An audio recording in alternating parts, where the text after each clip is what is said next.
G'day viewers. In this segment I'll give you an introduction to the error codes we're going to see to detect and correct errors. Our topic is how to handle the different errors that occur at the physical layer.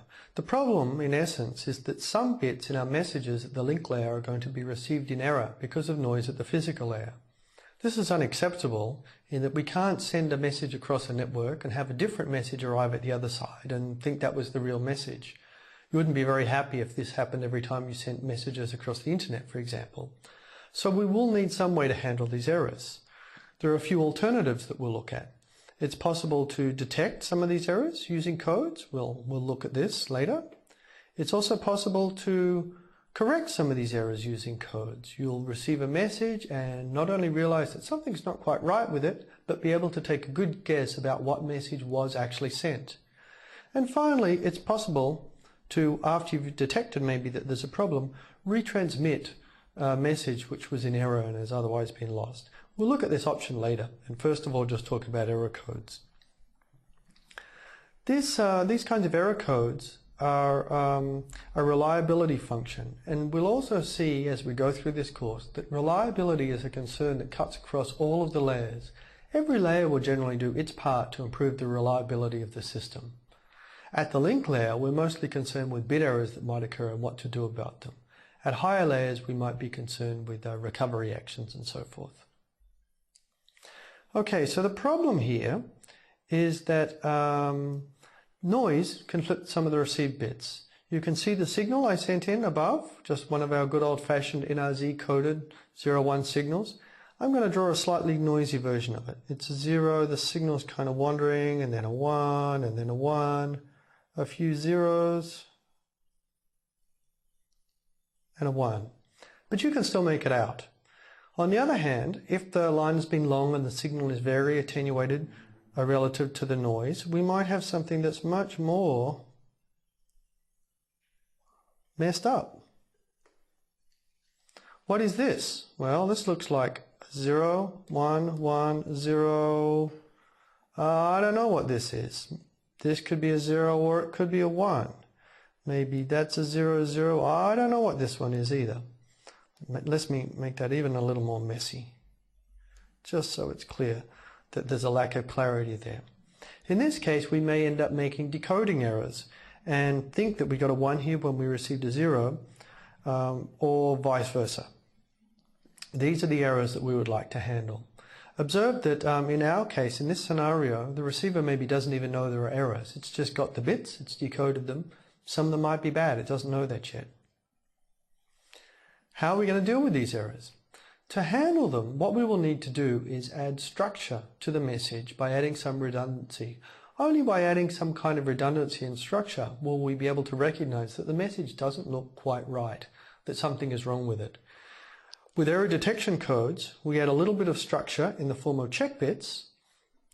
We add these check bits to the message, and these check bits will then let us detect an error at the receiver, when an error has occurred. On the other hand, we could pursue error correction codes. In these schemes, we'll add check bits also, but usually more check bits, so that not at the other side we can look at the structure of the message, see that something's wrong, and take a good guess as to what the message was, and thereby correcting some of the errors. The key issue for us is how we're actually going to do this. It sounds kind of hard. This is actually a very interesting topic, don't you think? How are we going to structure these messages with codes so that we can solve this problem? Not only that, but for a good code, we would like the code to be able to detect lots of different kinds of errors, not just single bit errors, but maybe situations when 2-bit errors occur in a packet, and so forth. We'd also like to do this with few check bits. Every time we send a check bit, we're using the channel for something other than the real data we care about, so we're adding more overhead, so don't use too many of them. We'd also like to do this with a scheme that involves only modest computation at the sender and receiver, if we can. We're generally willing to use a bit of computation will really help, but this is computation that has to go on, at line rate at the sender and receiver, so it's adding complexity to the system. To warm up to some of these codes, we'll start with a motivating example. So here's a simple code that we could use to handle errors. Got a brilliant idea? You ready for it? Here it is. Send 2 copies. It's just an error if they're different. I hope no one's patented that. Okay, so here's our example. Here is the message, 010, and we're simply going to send another copy. We'll send it again, back to back, 010. Great. Actually, let's not rush out and patent it before we think about how good this code is. First, we could ask, well, how many errors will it detect or correct? The number of errors it can correct is 0. It can't correct anything. Suppose, for instance, that we had received a 1 on the very end instead of a 0. Well, now you can see these two things don't match, so we know something's wrong, but you don't know which bit is in error, that this one was flipped rather than this one. You just know there's a problem with some of them. How many errors can it detect?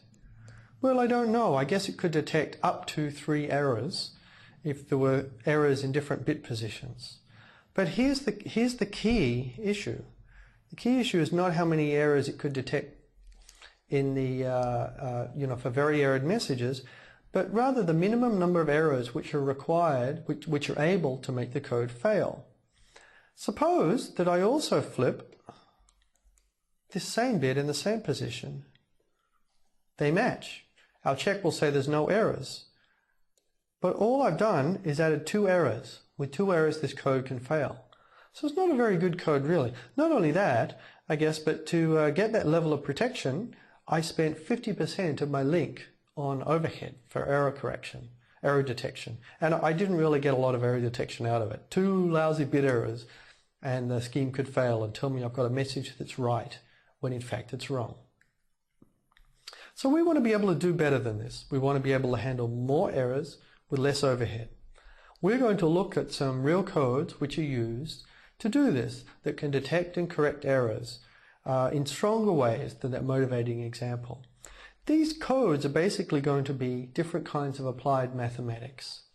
In general, you won't go out and invent a new code. You'll look one up and you'll use some well-known existing codes which have been checked and debugged, which have been optimized by mathematicians, essentially. These different codes, though, they won't be able to handle all errors. All of the codes are built to handle some level of errors, not an arbitrary level of errors. It can't be done. And it's also the case that these codes focus on accidental kinds of errors, rather than malicious errors, as might occur when an adversary is trying to trick you. It is possible to come up with error detection schemes which work for malicious traffic. These are called secure hashes. This is a cryptography subject, and we'll probably mention them briefly when we get to security at the end of the course. But right now I'm just focused on regular error detection and correction codes for errors in the physical layer. To use error codes, just diving into the next level of detail, here's the overall structure. We're going to send code words. A code word is going to consist of the D data bits. That's actually the message bits that we want to send. And then to that we're going to add these check bits we talked about, R different check bits. There is a vast literature on error codes. And the kinds of codes I'm going to talk to you about, just so you know, they're called systematic block codes. Block codes mean they operate on a block of bits at a time. Systematic means you append the check bits rather than rewrite all of the data bits. Those terms will help you if you're trying to read other literature and see where these schemes fit in. The way the codes will be used at the sender is that the sender will be given the data bits D from the higher layer, and it will then compute the check bits. The check bits here are strictly a function of the data, so they're computed by a little routine as a function of the data. We'll then append them and you send them into the network towards the receiver, and you're away. The sender has done its job.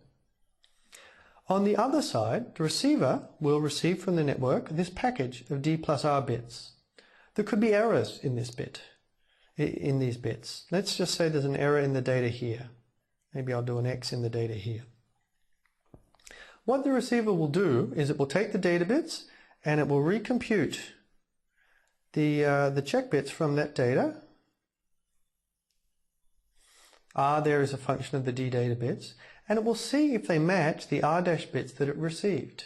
They should match. If they were both computed from the same data, they should match if everything's okay. If they don't match, then it's an error. In the case where I put an X here, we will get an error because our R should be, hopefully, we've got a good code different from our R dash. Observe that one thing that's difficult about the codes here is that the error could also be in the check bits. Suppose actually my data was fine and the error is in my check bits. This procedure will still tell me there's an error. There is. Not an error I really care about because my data bits are okay, but I have no way of knowing that, simply that there's an error somewhere in the D plus R bits. And that's because the bits that go over the physical layer don't distinguish check bits from data bits. The check bits are not magical, they're sent over the channel, and so they're subject to errors just as much as the data bits. This is what makes error codes very tricky and interesting to look at. Here's a little more intuition as we think about how to design some of our codes. Okay, we have D data bits and R check bits. In this picture, I'm trying to draw just the space of some of these different designs. If we look at all of the code words, how many code words are there? Well, a code word is D plus R check bits. So there are 2 to the D plus R different possible code words that could be sent and received. Actually, that could be received on the other side. There are 2 to the D plus R possible incoming sequences of D plus R bits. But actually the code words, the really correct code words that get sent, how many of them are there? Well, we know that they're D plus R bits long, but there are only actually 2 to the D different bits because the R bits are computed as a function of the data. So there are only 2 to the D possibilities. Well, that means if I randomly pick a code word from this space, anywhere from this space, it's quite unlikely to be correct. In fact, the chances of it being correct would be something like 1 over 2 to the R. That's what you get when you take 2 to the D and you divide it by 2 to the D plus R. 1 over 2 to the R gets fairly small as R gets large. If you have a 16 check bits, for instance, you've got a 1 in 65,000 chance of accidentally picking a code word. What we would like to do when we design code words is make it so that errors essentially make it likely that we will pull a random sequence of bits out of this space that will not be a valid code word. Then we'll be able to work out that something's gone wrong and try and correct it. Much of the early work in this space was done by Richard Hamming. He was a pioneer of some of the early codes. There's actually a very nice paper he wrote in the 1950s. This one, Error Detecting and Correcting Codes. You can look for this web and read it. This paper on the web and read it. It's really very readable and it develops in a very elegant way something called Hamming codes, which we'll look at. Hamming did all sorts of work on codes and other things. He was one of the great early pioneers.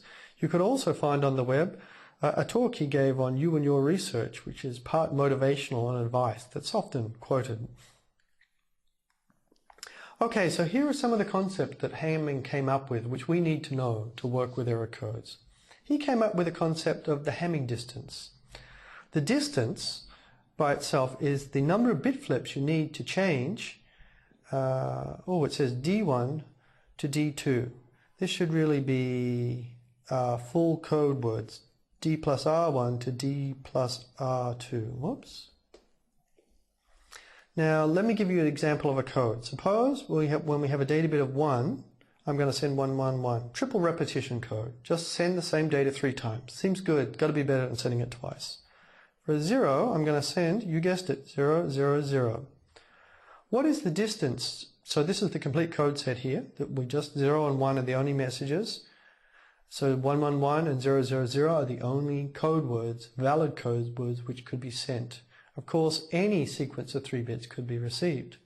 What's the distance between these 2 code words? The distance is the number of bit flips to turn one of these into the other. So it's 3. We need 3 bit flips. Now the Hamming distance of a code is the minimum distance between any pair of code words that are in the code. In this code, there's only one pair of code words.